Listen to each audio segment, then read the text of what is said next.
Halo teman-teman, kembali lagi bersama saya Andor Andre dalam History Talk, di mana pada video kali ini kita akan membahas mengenai sejarah pergerakan nasional. Mungkin nggak perlu lama-lama lagi, kita langsung masuk aja ke videonya ya. Ya mungkin saya di sini akan membahasnya mulai dari gagalnya pemberontakan PKI di tahun 26 ya.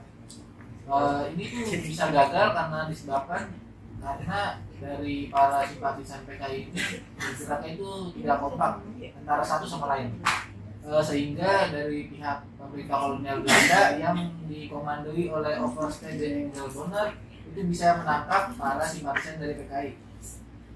Ini bisa ditangkap karena juga ada suatu pasal yang pada saat itu merupakan pasal karet. Jadi seakan-akan jika kita melakukan suatu tindakan atau juga aksi itu kita bisa ditangkap tanpa kita menyadari kalau itu adalah kesalahan. Mungkin selanjutnya ini Firman, apakah mau membahas dari pembubaran PNI lama? Iya, bisa nambahkan. Baik, terima kasih Januar. PNI itu adalah salah satu partai tertua di Indonesia yang didirikan oleh Soekarno, Dr. Sutomo dan juga Sunario yang didirikan pada 1927 di Bandung. Nah, akan tetapi PNI ini adalah salah satu partai yang non-kooperatif atau bisa dibilang menentang pemerintahan Hindia Belanda, sehingga pada tanggal 24 Desember banyak anggota-anggota partai ini termasuk pemimpin-pemimpinnya juga ditangkap oleh pemerintah Hindia Belanda pada tanggal 29 Desember. Nah, tokoh-tokoh ini dibuang ke Sukabumi, Sukamiskin. Nah, akibat dari ditangkapnya tokoh-tokoh PNI ini, banyak tuh partai-partai lain yang merasa kalau tindakan non kooperatif akan mengganggu perjuangan pergerakan, sehingga haluan pergerakan nasional berubah dari yang non kooperatif menjadi kooperatif. Itu alasan pembubaran PNI yang lama juga. Mungkin terima kasih Firman dan Ariti atas informasinya mengenai latar belakang dari perubahan pergerakan ini. Ya, terima kasih juga ya, Pak. Kita akan membahas mengenai perjuangan melalui Volksraad. Oke, jadi kan perjuangan melalui Volksraad ini bisa dibilang pergerakan nasional Indonesia ini tuh melalui perjuangan korporatif. Isi Volksraad itu tuh isinya ada siapa aja sih? Mungkin lo bisa jelasin kayak isi Volksraad sendiri itu apa? Oh iya, jadi gue kasih tahu dulu ya. Jadi Volksraad itu kan Dewan Perwakilan Hindia Belanda ya, maksudnya kayak wadah penampungan, bukan penampungan juga ya, kayak lembaga perwakilan di Hindia Belanda itu yang dibentuk tahun 1918. Ya, jadi Volksraad ini dibentuk itu untuk memberi perwakilan pada rakyat di Hindia Belanda. Pada saat di Volksraad itu, Volksraad pertama, maksudnya pertama dibentuk itu, anggota itu nggak banyak, baru sekitar 38 orang. Dan itu belum termasuk ketuanya sih. Jadi kayak ada 19 anggota orang Indonesia dan 9-nya itu anggota Belanda atau Eropa dan Asia Timur. Terus tuh sampai akhirnya nih Volksraad tuh anggotanya berapa sih sampai finalnya? Finalnya itu anggotanya tuh berjumlah 60. Banyak banget Iya. Ya, sampai ngecakup banyak banget berarti. Iya, jadi itu ada Volksraad. Jadi kan komposisinya itu bagi-bagi ya. Jadi komposisi yang pertama 38, yang komposisi kedua 48, terus ada komposisi lagi nih. Iya, naik terus dan itu terus bertambah sampai komposisi Volksraad keempat dan ketiga.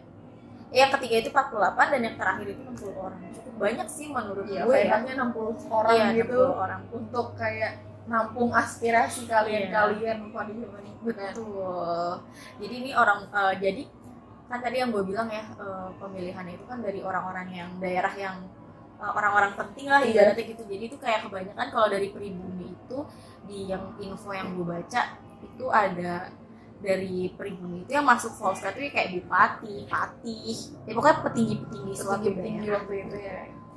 Iya, jadi kayak gitu deh perjuangan melalui Volksraad itu dengan cara menampung Aspirasi rakyat-rakyat. Iya, betul. Seperti itu guys, dari perjuangan melalui Volksraad. Gimana? Udah paham? Sampai ketemu di lain hari. Bye.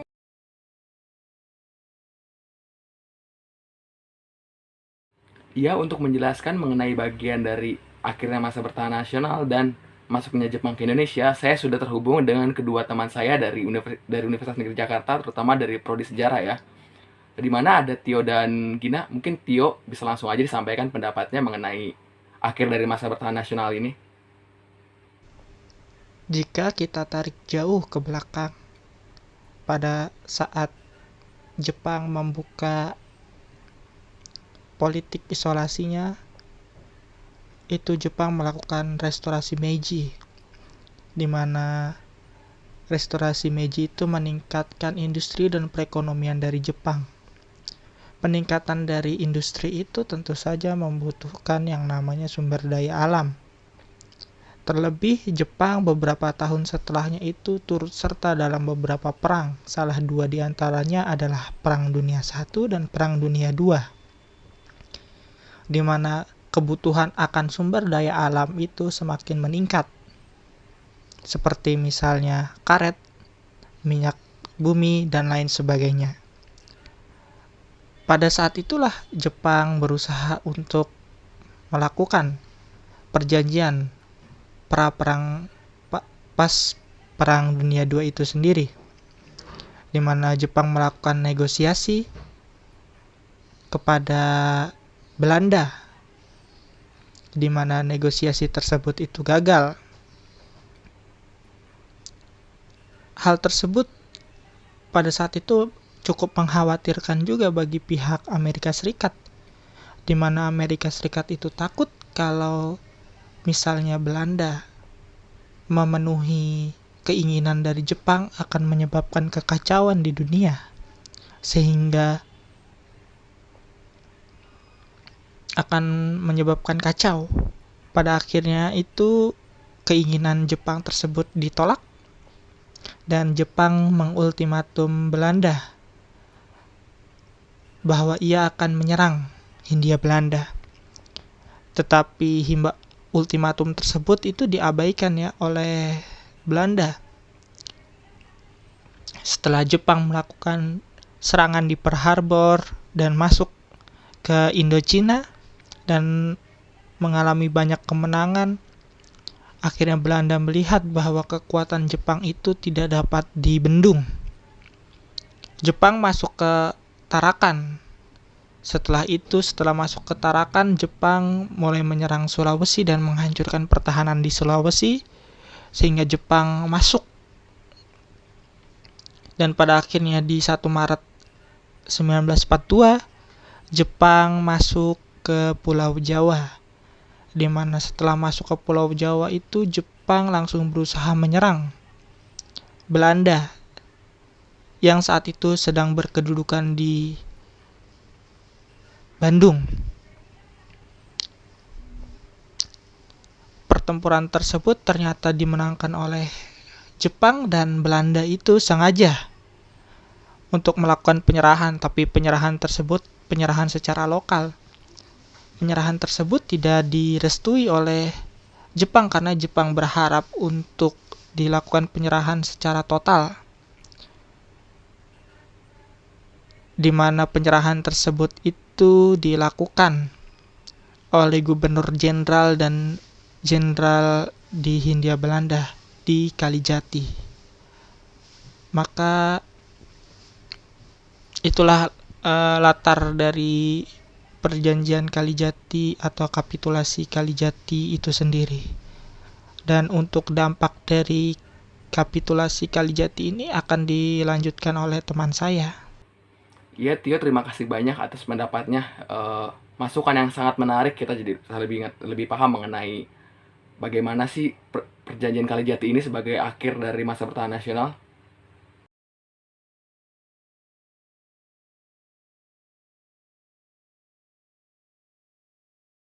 Penjelasan kita mengenai akhir dari masa pertahanan nasional ini nggak berhenti di sini aja. Mungkin kita bisa langsung nyambung aja ya ke Gina. Gimana Gina sih, menurut Gina apa sih dampak dari perjanjian Kalijati ini terhadap Indonesia seterusnya?